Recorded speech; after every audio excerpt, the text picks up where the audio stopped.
할렐루야. 9월 8일 월요일 원포인트 큐티 시간에 함께 하신 성도님들을 주님의 이름으로 축복합니다. 오늘 하나님께서 우리에게 주신 말씀은 마태복음 26장 6절에서 16절까지의 말씀입니다. 예수께서 베다니 나병 환자 시몬의 집에 계실 때에 한 여자가 매우 귀한 향유 한 옥합을 가지고 나와서 식사하시는 예수의 머리에 부으니 제자들이 보고 분개하여 이르되 무슨 의도로 이것을 허비하느냐, 이것을 비싼 값에 팔아 가난한 자들에게 줄 수 있었겠도다 하거늘 예수께서 하시고 그들에게 이르시되 너희가 어찌하여 이 여자를 괴롭게 하느냐, 그가 내게 좋은 일을 하였느니라. 가난한 자들은 항상 너희와 함께 있거니와 나는 항상 함께 있지 아니하리라. 이 여자가 내 몸에 이 향유를 부은 것은 내 장례를 위하여 함이니라. 내가 진실로 너희에게 이르노니 온 천하에 어디서든지 이 복음이 전파되는 곳에서는 이 여자가 행한 일도 말하여 그를 기억하리라 하시니라. 그때 12 중에 하나인 가룟 유다라 하는 자가 대제사장들에게 가서 말하되 내가 예수를 너희에게 넘겨주리니 얼마나 주려느냐 하니 그들이 은 30을 달아주거늘 그가 그때부터 예수를 넘겨줄 기회를 찾더라. 아멘. 이 시간 예수님께 드린 향유 그리고 은 30이란 제목으로 담임 목사님께서 큐티 인도해 주시겠습니다. 할렐루야. 오늘 우리 9월 8일 복된 주일을 지나면서 새롭게 축복의 월요일을 시작합니다. 오늘도 또 계속해서 이제 마태복음을 또 보다가 또 요즘 마태복음과 예레미야를 병행해서 보고 있죠. 여러분 이것을 혼란스럽게 생각하지 마시고 구약은 신약의 예언이고 신약은 구약의 성취다 하는 차원에서 본다면 훨씬 더 깊은 말씀 묵상을 할 수가 있습니다. 자, 오늘은 마태복음 26장 6절에서 오늘 이어지는 오늘 16절까지 말씀은 두 가지 사건이 나옵니다. 예수님이 십자가 지시기 고난 직전의 얘기입니다. 어느 한 여인이 향유 옥합을 부어드린 사건이 있습니다. 두 번째는 오늘 예수님의 12 제자 중에 오늘 돈꾀를 맡은 아주 신뢰받은 제자 중에 한 사람이었던 가룟 유다가 배반하는 기록이 오늘 나란히 나오고 있어요. 여러분 여기서 하나님께서 우리에게 두 장면을 통하여 던지고 싶은 메시지가 있어요. 마지막 때에 두 종류의 인생이 있다는 사실을 은연중에 우리에게 보여줍니다. 헌신과 배신. 우리가 헌신의 길은 결코 쉽지 않아요. 그러나 배신의 길은 자연스럽게 우리가 우리 마음의 충동을 따라가고 환경을 따라가면 얼마든지 할 수 있는 겁니다. 헌신은 깨달아야 되고 헌신은 붙잡아야 되고 헌신은 나를 쳐서 드려야 합니다. 그런데 놀라운 것은 오늘 여기 헌신한 얘기에 대해서 예수님은 크게 기뻐하고 오늘 이것을 곳곳마다 주님께서는 이것을 자랑하기를 원하십니다. 헌신과 배신이 충돌할 때 배신이 목소리가 큽니다. 굉장히 논리적입니다. 당당합니다. 그러나 예수 그리스도 앞에서 그는 심판을 면치 못합니다. 헌신은 언어로 그렇게 설명하지 않습니다. 드러내지 않습니다. 자랑하지 않습니다. 변명하지 않습니다. 그러나 그 강력한 하나님 앞에 드려진 것으로 인하여 지역과 주변에 향기로 가득 채우는 힘이 있습니다. 우리 주님은 이런 헌신의 예배를 원하시는 거예요. 오늘 여기 6절에 보시면은 어디로 가셨습니까? 예수님이 베다니 나병 환자 시몬의 집에 계실 때에 한 걸 보니까 예수님 근처 예루살렘 근처에 베다니 마을 있죠. 우리가 이제 성지순례를 가보면 이게 언덕이 두 갈래로 쫙 갈려져서 이렇게 비둘기처럼 V자 모양이어서 비둘기 계곡이다 이런 별명도 있어요. 그걸 지나가야 예루살렘을 갈 수 있고 또 예루살렘에서 나오면 베다니를 지나올 수가 있습니다. 여기에 예수님이 종종 이 집에 머무셨던 거예요. 그 집주인은 누구였는가 하면 나병 환자 시몬이라 이렇게 과거에 나병 환자였지만은 예수님께 고침받은 사람이죠. 그 고난 직전에 바로 이 집에 있을 때 7절에 한 여자가, 자, 우리는 무명의 한 여자지만 강력한 예수님의 마지막을 준비한 여인, 이름이 중요하잖아요. 주님이 기억하고 주님의 구원 역사에 동참하고 그 길을 열어준, 그 길을 깔아준 이 여인에 대한 주님의 마음에 흡족한 어떤 행위를 한 이 여인, 한 여자지만 여러분 100만 여자보다 더 나은 한 여자가 등장합니다. 매우 귀한 향유 한 옥합을 가지고 나와서 식사하시는 예수의 머리에 부으니, 이 상황을 생각해 보면 매우 여러분 어색스럽습니다. 주님께서 식사를 하고 계십니다. 머리를 숙일 때 뒤에 와서 머리에 옥합을 확 부었다. 그 머리에 부어진 것들이 온몸으로 흘러내린다. 깜짝 놀라서 아마 주변에 누구 손을 잡든지 아니면 도대체 당신 누구요? 하고 아마 항의를 할 수도 있어요.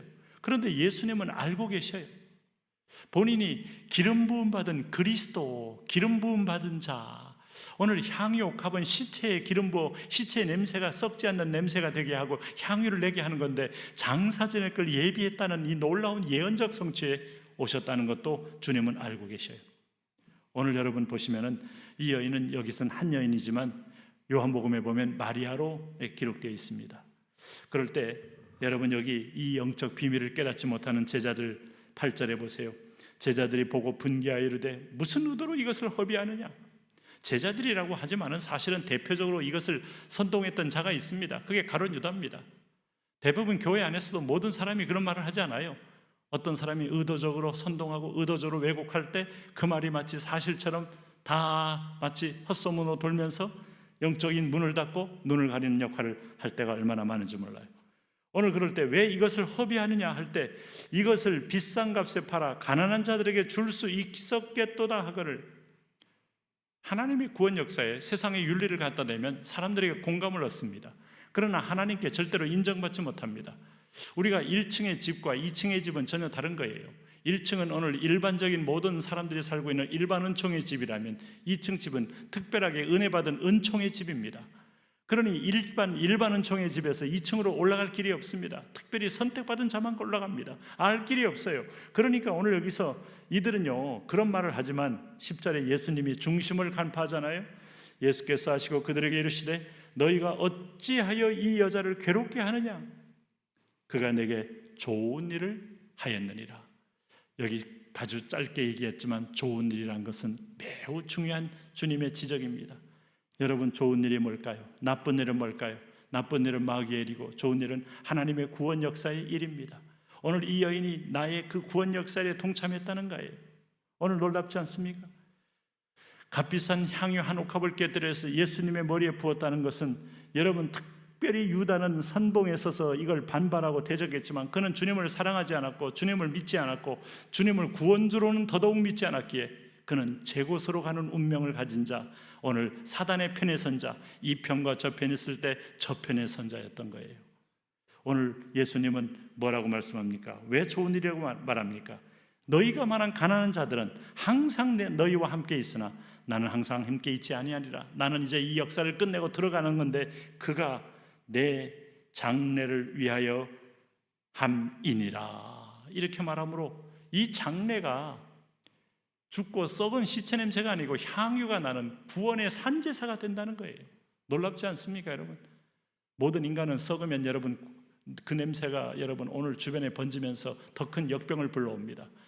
그런데 오늘 예수 그리스도의 죽으심은 인류의 죄를 사하시고 살아나셨기에 향유가 진동하는 거예요. 바로 그 구원의 향유, 마치 구약에서 시체에 썩는 냄새를 가리기 위해서 부었던 향유가 여기는 영적 의미로 재해석되면서 마리아의 역할 속에는 300데나리온이라는 1년 품삯을 송두리째 부었지만 엄청난 열매로 은혜로 하나님은 이것이 이 여인이 표현했다고 말씀하시는 거예요. 그래서 오늘 나의 죽으심과 부활을 가장 깊이 깨닫고 그 향유의 은혜의 향연에 동참한 이 여인, 내가 가는 곳마다 이 여인의 행동도 내가 전파하겠다 말씀하고 있는 겁니다. 놀랍지 않습니까, 여러분? 어떤 일을 하기를 원하세요? 상식적으로 때로는 우리를 변호하기 위해서, 우리의 부패하고 탐욕스러운 마음을 막기 위해서 일반적인 윤리를 얘기하고 일반적인 공의를 얘기하면서 내 탐심을 숨기는 자의 자리에 있을 겁니까? 아니면 그렇게 변명을 하지 못해도 하나님의 일에 동참함으로 하나님이 인정하는 엄청난 구원사에게 동역한 여인의 길을 가겠습니까? 오늘 이 일을 반대했던 가룟 유다, 오늘 14절에 나옵니다. 그때 12 중에 하나인 가룟 유다라 하는 자가 대제사장들에게 가서 말하되 내가 예수를 너희에게 넘겨주리니 얼마를 얻어 주려느냐 하니 그들이 은 30을 달아주거늘. 결국은 이것을 허비했다고 가장 강렬하게 반발했던 이 가룟 유다는 물질의 탐심이 있어서 내가 가졌으면 더 좋았을 걸 왜 붓느냐 하는 마음이었던 거예요. 그리고 나서 예수님을 은 30에 팔아 넘기기로 결정하는데 그는 동참합니다. 예수님의 몸값이 그거밖에 안 될까요? 그런데 그는 예수님 팔아버리고 타고 가는 주신의 열차를 바꿔 타고 인생의 새로운 설계를 꿈을 꾸는 거예요. 그러나 그 꿈이 하나님이 없는 꿈이 이루어지겠느냐 하는 겁니다. 오늘 그랬더니 그가 그때부터 예수를 넘겨줄 기회를 찾더라. 은 30, 이게 스가랴 말씀을 예언한 그대로 성취한 겁니다. 유다의 동기의 마음속에는 돈이 하나님이었고 마리아의 마음속에는 예수님이 하나님이셨어요. 두 마음의 동기는 이렇게 여러분 표현을 화려하지 않더라도 엄청난 차이로 드러나게 되는 겁니다. 오늘 여러분은 여러분 마음의 동기를 살피시고 하나님의 구원사역에 동참함으로 축복을 받으십시오. 하나님, 그런 은혜에 참여하며 그 축복을 누리며 살게 하여 주옵소서. 예수님 이름으로 기도합니다. 아멘.